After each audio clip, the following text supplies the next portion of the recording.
नमस्ते दोस्तों, मैं मालती सजवाण स्वागत करती हूँ आप सभी का अपने नए ब्लॉग में और आशा करती हूँ आप सभी लोग अच्छे होंगे। तो आज के ब्लॉग की शुरुआत हो रही है मेरी अभी सुबह के लगभग 10:30 पौने 11 बजे से। और आज सुबह करिश्मा भी चली गई है, अभी तक मतलब उसी को विदा किया और उसी को छोड़ के फिर इधर काम वाम निपटा के घर का और अभी तैयार हो गई मैं फिर से कथा में जाने के लिए, क्योंकि आज है कथा समाप्त, लास्ट दिन है 7वां। और आज सुबह ही ये कथा मतलब 10 बजे शुरू हो गई थी। और दीपू भी शायद अब दिन में तक जाएगा कह रहा था, अभी तो उसको छोड़ने गया वो मार्केट तक गाड़ी में बिठाने, और बैठ भी गई है बोला गाड़ी में, तो अब तो शायद निकल भी गई होगी यहाँ से दिल्ली के लिए। बाकी दीपू भी दिन में तक चले जाएगा और कल तक शायद मेरी तैयारी भी हो जाएगी अब घर जाने की, क्योंकि इसी की वजह से रुकी थी मैं यहाँ। और आज कथा भी समाप्त हो जाएगी, तो अब चलते हम लोग इधर से कथा सुनने। जब पूरा मतलब 6 दिन तक गई तो आज भी क्यों छोड़ना है, 7वें दिन आज तो समाप्त भी है। उसके बाद फिर पितृ प्रसाद वगैरह भोग वगैरह मिलेगा और कल फिर मैं भी चले जाऊंगी घर। जो ब्रह्म को जानता है, ब्रह्म का अनुभव करता है, वही ब्राह्मण है। तो ऐसे ब्रह्मविद्ता ब्राह्मण है सुदामा जी। विरक्त इंद्रियार्थेषु, सारी इंद्रियों पर संयम रखा है, अपना भजन में मन लगाए रखा है, जीवन भर भगवान का भजन करते हैं, माला करते हैं, संध्या उपासना करते हैं त्रिकाल, और इधर उधर उनका चित्त नहीं अशांत होता। ऐसे प्रशांत आत्मा जितेंद्रिय। हमारी इंद्रियां संसार में घूमती हैं, तो धीरे धीरे एक एक करके भले इंद्रियां सुधरें, प्रयास जरूर करना चाहिए। प्रेम से बोलो राधे राधे। क्योंकि भागवत जी में इतना कुछ लिखा है, इतना सब लोग तो नहीं कर सकते, बड़े बड़े विद्वान भी नहीं कर सकते, लेकिन यह है कि अपने को प्रयास करते रहना चाहिए। प्रयासरत यदि हम रहेंगे तो भगवान का सूत्र है, तू चले 1 पग तो मैं चलूं 60। भगवान हाथ पकड़ करके उसको जो है हल्का कर देते हैं, तो धीरे धीरे धीरे अभ्यास होने लगता है, गाड़ी सुंदर चलती है। ब्रह्मवित्तमा, ऐसे प्रशांत आत्मा भगवान है। उनकी एक धर्म पत्नी है, उनका नाम सुशीला बताया है, और कहते हैं पतिव्रता पतिम प्राह म्लायता वदनेन सा, दरिद्रा सीदमाना सा वेपमाना विगम्य च। सुशीला परम पतिव्रता नारी थी, इसमें कोई संदेह नहीं है, लेकिन दरिद्रा स्वरूपा। एक दिन जो है सुशीला बोली, दर्जनों बच्चे हैं, घर की स्थिति ठीक नहीं है, पंडित जी तो जो है सुदामा जी तो भजन में मस्त रहते हैं, बड़े बड़े सुंदर सुंदर पद गाते थे, गायकी बड़ी अच्छी थी सुदामा जी की। जब भजन गाते थे भगवान के तो मद मस्त हो जाते थे, और इतना सुंदर गाते थे कि जो देखने वाला सुनने वाला था वो मुग्ध हो जाता था, सुनते ही रहता था। बड़े बड़े राजाओं से उनको ऑफर मिले कि हमारे राज दरबार में आओ, यहाँ राजा के लिए 1-2 पद गाओगे तो तुम्हारा तो जो है सारा ये दरिद्रता ही दूर हो जाएगी। लेकिन सुदामा जी कभी राज दरबार में जाकर के, सुदामा जी का एक नियम था कि गाएंगे तो भगवान के लिए, नहीं तो किसी दूसरे। एक दिन सुशीला जी ने अपने पति से डरते डरते कांपते कांपते कहा, किसी प्रकार पतिव्रता नारी है तो बड़ी मर्यादा भी है, पूछने का सही समय कब पतिदेव नाराज हैं, कब पतिदेव का कैसी वे। अब देखो पतिदेव गए हैं बाहर कमाने, धन कमाते, ऐसे ही तो धन कमा करके लाते नहीं, इतना कार्य करते होंगे तब जाकर के वे लाते हैं।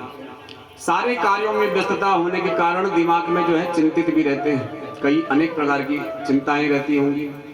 तो इसलिए धर्मपत्नी का कर्तव्य है कि जब सही मौका हो, सही अवसर हो, तभी जो है कोई प्रश्न करे, नहीं तो क्लेश का कारण बनता है। और यहाँ पर भागवत जी की दृष्टि में क्या कहते हैं, जो असंतुष्ट रहता है वही दरिद्र है। तो आत्मा है, हम लोग आशा रखते हैं, असंतुष्ट रहते हैं तो परेशान रहते हैं, और यदि असंतुष्ट नहीं रहेंगे, संतुष्टि जीवन में रहेगी, जितना भगवान ने दिया है यही पर्याप्त है, इससे आगे चलने का प्रयास नहीं करना है। जो भाग्य में होगा सो भगवान देंगे, है ना। इसलिए जीवन में संतुष्टि जीवन में होनी चाहिए सबके। सुदामा जी परम संतुष्ट हैं, लेकिन सुशीला बेचारी जिसको घर की चिंता लगी है, घर की बड़ी चिंता रहती है, क्योंकि घर की स्थिति ऐसे है कि बर्तन तो बहुत हैं घर में, लेकिन जो है खाने के लिए एक भी दाना नहीं है। बोलो राधे राधे। सुशीला को सुदामा जी ने कभी नहीं बताया कि मेरे मित्र द्वारकानाथ हैं। हर बड़े व्यक्ति से हम लोग अपना संबंध जोड़ते हैं। कोई बहुत बड़ो आदमी तो हम वे तक जरा फोटो खींचा के हम समझे कि भाई हम भी बड़ा हो गया, या कोई प्रधानमंत्री मुख्यमंत्री आणु वे तक रिश्ता जोड़ना कि भाई आज मुख्यमंत्री, अरे वो तो हमारे रिश्तेदार हैं। प्रधानमंत्री जी हाँ हाँ हमारी कक्षा में पढ़ते थे वो पहले। हर बड़े व्यक्ति से कुछ ना कुछ संबंध है, भले ही झूठ ही बोल रहे हैं, लेकिन जो है संबंध जोड़ना हर व्यक्ति बड़े से चाहता है। लेकिन ननु ब्रह्मण भगवतः सखा साक्षात श्रीहपति ब्रह्मण्यश्च शरण्यश्च भगवान सात्वतर्षभः। सुदामा जी ने कभी सुशीला जी को नहीं बताया कि मेरे मित्र बचपन के श्री कृष्ण हैं। कहीं किसी महात्माओं ने बताया होगा, संतों ने बताया होगा, तो आज सुशीला को पता चला तो प्रार्थना की कि एक बार अपने मित्र से, बचपन के मित्र से मिलने नहीं जाओगे। बड़ा सुख हुआ ऐसी वचन सुनकर। अन्य भक्त हैं, सुशीला जानती थी अगर वहां जाएंगे तो कुछ ना कुछ लाभ ही होगा। दास्यति द्रविणम भूरि सीदते ते कुटुंबिने।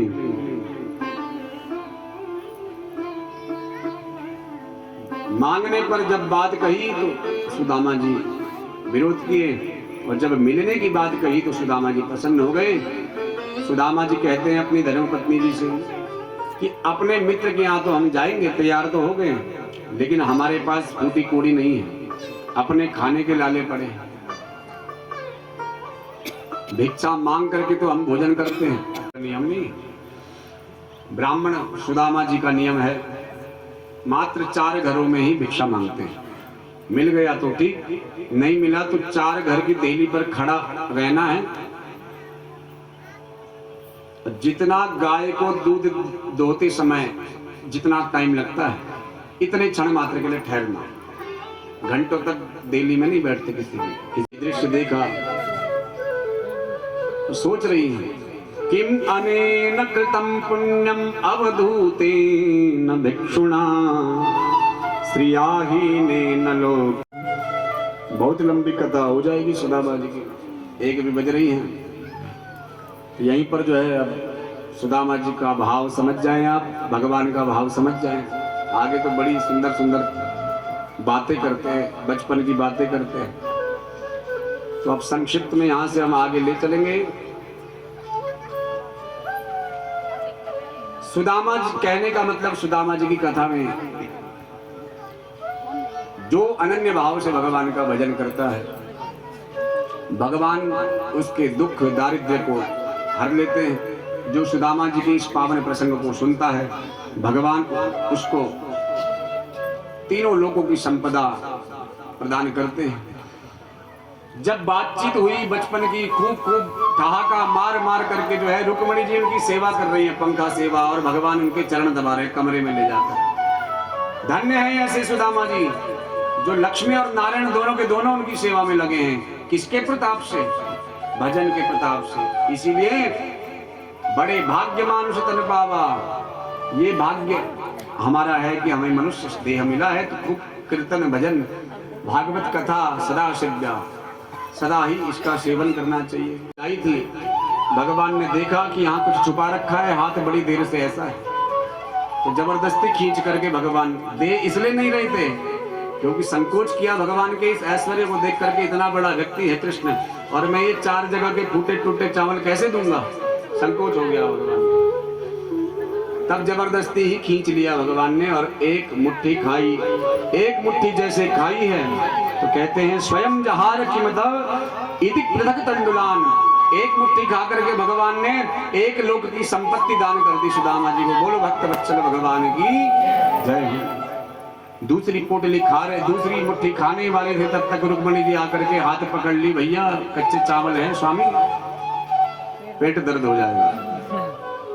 अनेक संतों के भाव हैं, 108 भाव हैं इसमें। तावत श्री जगृहे हस्ता तत्पराम परमेष्टिना इति मुष्टिम जगृत दग्धाद्वितीयं जगदमालदे। दूसरी मुष्टिका नहीं खाने दी, अथवा यह कहना चाह रही है रुक्मणी जी दूसरी मुष्टिका नहीं खाने दी, क्यों? क्योंकि तुम अकेले ही इस भक्त के लाया द्वारा प्रसाद खाओगे क्या? अरे इतना बड़ा पुण्यात्मा अवधूत आया है महात्मा प्रसाद लेकर के, अकेले ही सारा खाओगे? इतनी सारी घर में बहुएं हैं, उन सब में भी तो प्रसाद बंटना चाहिए। खा करके एक लोग की संपत्ति दान कर दी, सुदामा जी को हाथ में कुछ नहीं दिया और विदा कर दिया, खाली हाथ। बोलो राधे राधे। सुदामा जी जाते जाते अब विदा ले रहे हैं, सारी बहुरानियों को आशीर्वाद दिया। अब जब पता चला कि यहाँ तो एक नहीं कई है, रुक्मणी जी को खूब सारे आशीर्वाद दिए। फिर आई सत्याभामा, मित्रविंदा, सत्या, और जो है एक एक करके जो है जब सारी की सारी आई, अरे कितने हैं, कितने 10-50 विवाह तूने किए हैं। अब तो इतने कमजोर सुदामा जी, पहले तो रुक्मणी जी को 100-100, 200 आशीर्वाद दिया, सौभाग्यवती बेटा, पुत्रवती भवा, आयुष्मती भवा, चिरंजीवी भवा, रुक्मणी जी को इतने सारे आशीर्वाद दिए। और जब लाइन लगी तो हाथ थक गए, भवा भवा भवा भवा भवा करते करते हाथ ही टूट रहे। भाई मेरे बस के नहीं है, तू ही बता दे कितने विवाह, तेरी लीला तू ही जान। तब भगवान ने हंसते हुए कहा कि 16,108 विवाह हुए हैं। वाह भैया तेरी टेढ़ी टांग वाले, तेरी बड़ी लीलाएं विचित्र हैं। इतनी सारी बहुओं को हाथ अगर मैं आशीर्वाद दूंगा तो यही जो है मेरा आशीर्वाद हो जाएगा। इसलिए जो है अर्धांगिनी होती है पत्नी, इसलिए तू मोको सबन के बदले प्रणाम कर, तो मैं तो को सारी बहुवन के बदले आशीर्वाद दूंगा। बोलो राधे राधे। ऐसा भगवान ने कहा, सुदामा जी ने कहा, और सारे श्री कृष्ण ने सारी बहुओं के बदले भगवान को प्रणाम किया। तो समझ लो भगवान की ही सब अर्धांगिनी हैं। तो भगवान ने सारी बहुओं को, भगवान को आशीर्वाद दे दिया, तो समझ लो सबको मिल गया। बोलो राधे राधे। ने सुदामा जी को विदा किया है और सुदामा जी को हाथ में कुछ भी नहीं दिया। फिर सुदामा जी सोच रहे हैं घर तो कुछ हाथ में तो कुछ दिया नहीं, घर में सुशीला इंतजार कर रही होगी कि वहां से सुंदर सुंदर भेंट आएगी, और हाथ में कुछ दे नहीं रहा है, याद दिला रही है। सुदामा जी याद दिलाना चाह रहे हैं, अरे भैया जाएं, हाँ जाओ महाराज। भगवान कहते जाओ जाओ। तब कहा सुदामा जी को, तब याद आ गई कि अरे भाभी ने तो तेरी जो है एक संदेश कहा है। इसको सुनकर के सुखदेव जी वर्णन करते हैं, परीक्षित भगवान ने नेत्र बंद कर लिए, भगवान के नेत्रों से आंसुओं की धारा बहने लगी, और नेत्र बंद करके भीतर ही भीतर भगवान ने संदेश दे दिया, कह दिया, होनी थी सो है गई, अब ना ऐसी होए, भाभी तेरे भवन में नित्य द्वादशी होए। बोलो भक्त वत्सल भगवान की।